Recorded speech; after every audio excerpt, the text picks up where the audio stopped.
என்ன நோக்கத்திற்காக வேண்டி இப்படியான ஒரு பிரம்மாண்டமான தொடரை நீங்கள் ஏற்பாடு செய்திருக்கிறீர்கள்?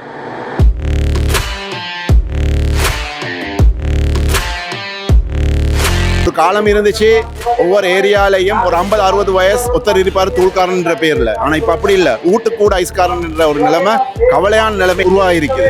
டூர்னமெண்ட்டுகள் இது போன்ற தொடர்கள் இன்னும் அதிகமாக கொழும்பிலே நடைபெற வேண்டும். வாலிபர்களை இந்த விளையாட்டின் பக்கம் அவர்களை நாங்கள் செலுத்துவோமாக இருந்தால், அவர்களை நாங்கள் அவர்களுடைய அவதானங்களை நாங்கள் இதன் பக்கம் திருப்புவோமாக இருந்தால் நிச்சயமாக போதையற்ற ஒரு கொழும்பை உருவாக்கலாம். நான் தற்போது கெம்பல் மைதானத்தில் இருந்து உங்களோடு இணைந்திருக்கின்றேன்.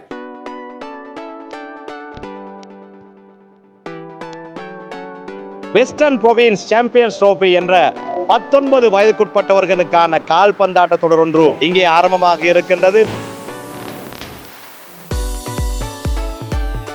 பாதிக்காவத்த யூத் கழகம் மிப்லால் மௌலவியின் தலைமையிலே இத்தனை கழகங்கள் இந்த தொடரிலே பங்கேற்கின்றன. இந்த நோக்கத்திற்காக வேண்டி இப்படியான ஒரு பிரம்மாண்டமான தொடரை நீங்கள் ஏற்பாடு செய்திருக்கிறீர்கள். வெஸ்டர்ன் ப்ராவின்ஸ்ல 16 பிரபல கழகங்கள், அதுல இலங்கையில் இருக்கக்கூடிய பிளேஸ் கிண்ணியாவை சேர்ந்தவங்க, யாழ்ப்பாணத்தை சேர்ந்தவங்க, ட்ரிங்கோ, கல்முனைன்னு சொல்லி எல்லா பிளேயர்ஸ்மாரும் அதில் மிக்ஸாக விளையாடுறாங்க. கிட்டத்தட்ட 42 நாளைக்கு இந்த டூர்னமெண்ட் நடக்கும். அக்டோபர் 19 நவம்பர் 30 வரை. நவம்பர் 30 இன்ஷா அல்லாஹ் சுவதாஸ் ஸ்டேடியத்தில் இதில் ஃபைனல் ஏற்பாடு செஞ்சிருக்கிறோம். செமிஃபைனல் சிட்லி கிரவுண்டில் அடிப்போம். இன்றைக்கு 8 மேட்ச் ஆர்கனைஸ் பண்ணியிருந்தோம். என்றாலும் கூட இந்த ஓப்பனிங் செரமனி மட்டும்தான் செய்யக்கூடிய ஒரு சூழ்நிலை இருக்கு. காரணம் காலநிலை சூழ்நிலை, மழை காரணமாக கிரவுண்ட் வந்து அதுக்குரிய கண்டிஷனான கட்டத்தில் இல்லாததுனால. அதோட இதை செய்யறதுக்கு உண்டான நோக்கம் என்னன்னு சொன்னால், எங்களுக்கு தெரியும் ஏற்கனவே 15-20 வருஷத்துக்கு முந்தி இருந்ததை விட தற்போது எங்களோட நாட்டில் போதைப் பொருள் வாலிபர்கள் இடத்துல, ஸ்கூல் மாணவர்கள் இடத்துல, மாணவிகள் இடத்துலன்னு சொல்லி எல்லா வயசுல உள்ளவங்களும் இன்றைக்கு ஹெரோயினுக்கு அடிமையாகிக்கிறாங்க. ஒரு காலம் இருந்துச்சு, ஒவ்வொரு ஏரியாலையும் ஒரு 50-60 வயசு ஒருத்தர் இருப்பார் தூள்காரன்ற பேர்ல. ஆனா இப்ப அப்படி இல்ல, ஊட்டுக்கூட ஐஸ்காரன் என்ற ஒரு நிலைமை, கவலையான நிலைமை உருவாகிருக்குது. அப்ப இதற்கு ஒவ்வொருத்தரும் பல வித்தியாசமான முயற்சிகள் செஞ்சு கொண்டிருக்கிறாங்க. மார்க்க ரீதியா சிலவங்க முன்னெடுப்புகள் செய்யறாங்க, சிலவங்க ஏனைய ஸ்போர்ட்ஸ் மூலம் செய்யறாங்க. ஃபுட்பால்ன்றது வந்து குறிப்பாக கொழும்பை சேர்ந்தவங்களோட விசேடமாக மத்திய கொழும்புல உள்ளவங்க அதிகமாக இன்ட்ரெஸ்டாக விளையாடக்கூடிய பார்க்கக்கூடிய ஒன்று தான் ஃபுட்பால் என்றது. அந்த அடிப்படையில் தான் நாங்கள் ஏற்கனவே 10 வருஷம் ஓவர் 40 டூர்னமெண்ட் செஞ்சிருக்கிறோம். அத்தோட இந்த தடவை இந்த வாலிபர்களை முன்னே கொண்டு வர நோக்கத்தோட இப்போதைக்கு வெஸ்டர்ன் ப்ராவின்ஸில் இதை ஆரம்பிச்சிருக்கிறோம். இதை இன்ஷா அல்லாஹ் எதிர்காலத்தில் ஏனைய ப்ரொவின்ஸுகள்லையும் முன்னெடுக்கிறதுக்கு விஸ்தரிக்கிறதுக்கு உண்டான ஏற்பாடுகள் செஞ்சு கொண்டிருக்கிறோம். அத்தோட உங்களை மாதிரி சோசியல் மீடியாவில் இருக்கக்கூடிய ஊடகவியலாளர்கள் விசேடமாக எங்களுக்கு ஒத்துழைப்பு வழங்கணும்.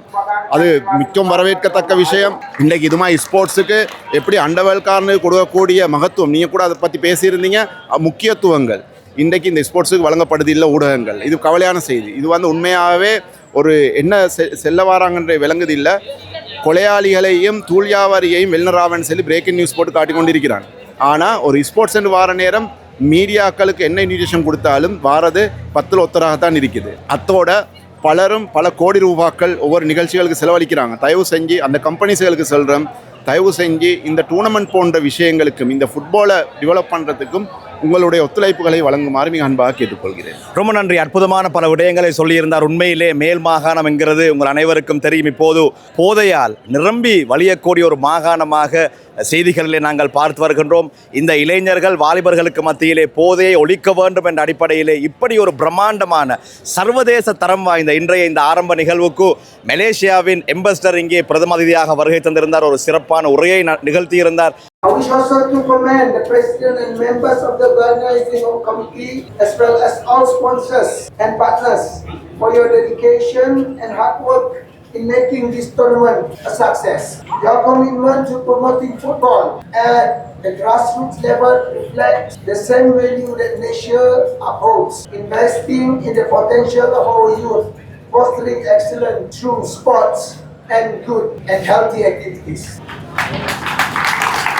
ஒரு பிரம்மாண்டமான ஏற்பாடு. இது போன்ற டூர்னமெண்ட்டுகள், இது போன்ற தொடர்கள் இன்னும் அதிகமாக கொழும்பிலே நடைபெற வேண்டும். வாலிபர்களை இந்த விளையாட்டின் பக்கம் அவர்களை நாங்கள் செலுத்துவோமாக இருந்தால், அவர்களை நாங்கள் அவர்களுடைய அவதானங்களை நாங்கள் இதன் பக்கம் திருப்புவோமாக இருந்தால் நிச்சயமாக போதையற்ற ஒரு கொழும்பை உருவாக்கலாம் என்பதை ஞாபகப்படுத்திக் கொண்டு ஆசிஃப் அஸ்லமுக்கு நன்றிகளை கூறிக்கொண்டு விடைபெற்றுக் கொள்கின்றேன். நன்றி. வீடியோக்களை மிஸ் பண்ணாமல் பார்க்க இன்றே ஷார்ட் நியூஸ் யூடியூப் சேனலை சப்ஸ்கிரைப் பண்ணுங்கள்.